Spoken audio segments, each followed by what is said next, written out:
Okay, it's time to take another short ride on this very interesting and rare Norton 650 unit prototype. And the reason for this ride is I've recalibrated and correctly calibrated the electronic rev counter, which was never showing the correct readings each time I rode it. It was showing 66% of what the engine was actually doing. And when I rode it on the Black Mountain on the way home, the speedometer packed up thanks to a damaged, broken speedometer drive. So we've got a new one fitted now, so it'd be interesting to see what the speedometer might show against a correctly calibrated rev counter, because I suspect the gearing is very low on this. So this is just going to be a short ride. There's no need to go tearing up the Black Mountain again really, although it would be fun.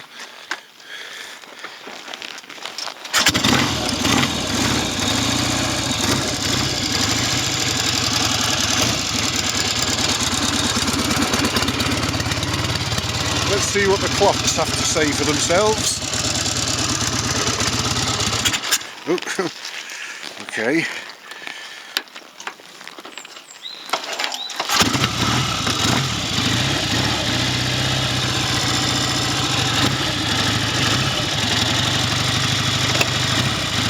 Pleased to say, I believe the traffic lights at the end of the lane have gone as well now.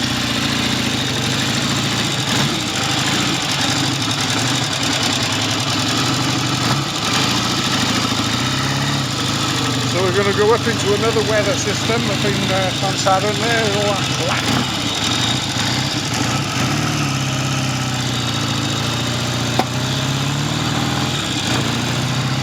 That was the forks popping out. I thought I might have fixed that by filling them with thicker and a higher quantity of oil.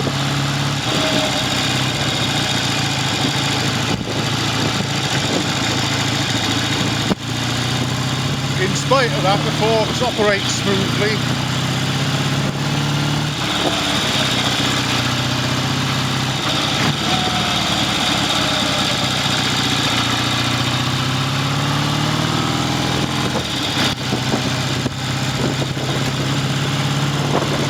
RPM, 25 miles an hour.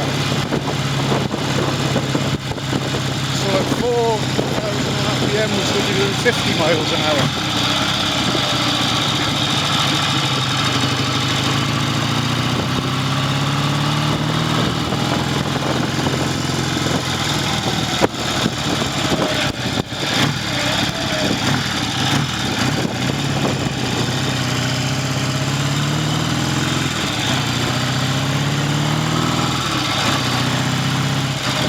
If only he knew what was behind him, eh?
Miles an hour. Things have settled down a bit, I think, because 2000 was giving us 30 mile an hour to 10, not 25. Anyway, let's go up here.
miles an hour for every 1,000 RPM.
That's great.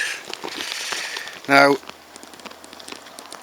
unlike the situation I had on the Bonneville, the whole thing's come off. So I think what I'm going to probably have to do... Oh great, now we've got a big wide van coming down the road. This country lane can be like the M4 at times.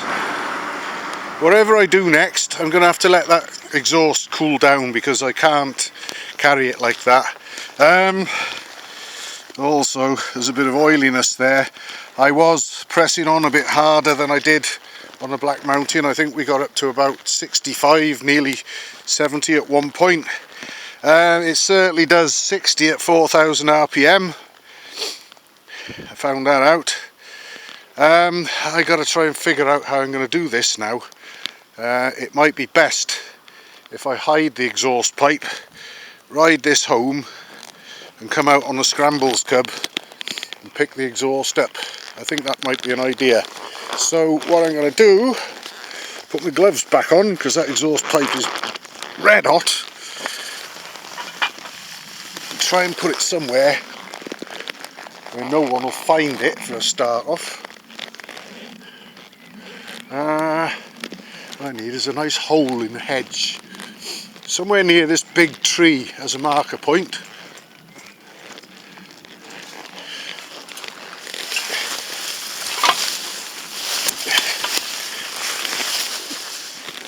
Yeah, that's a bit too obvious.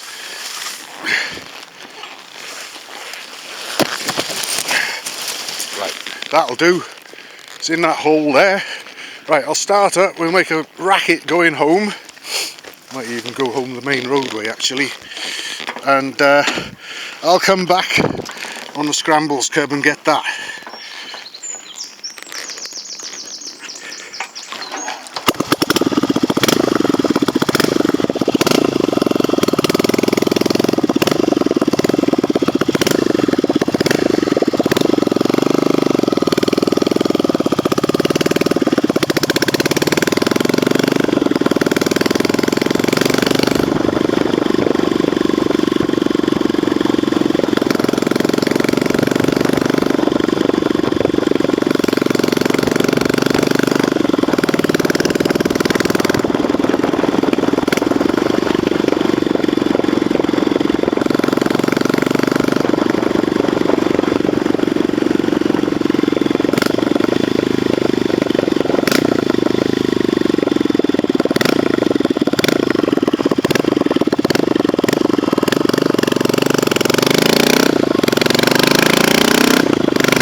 the instruments are reading right, or very near right, whatever, but that didn't go quite as planned.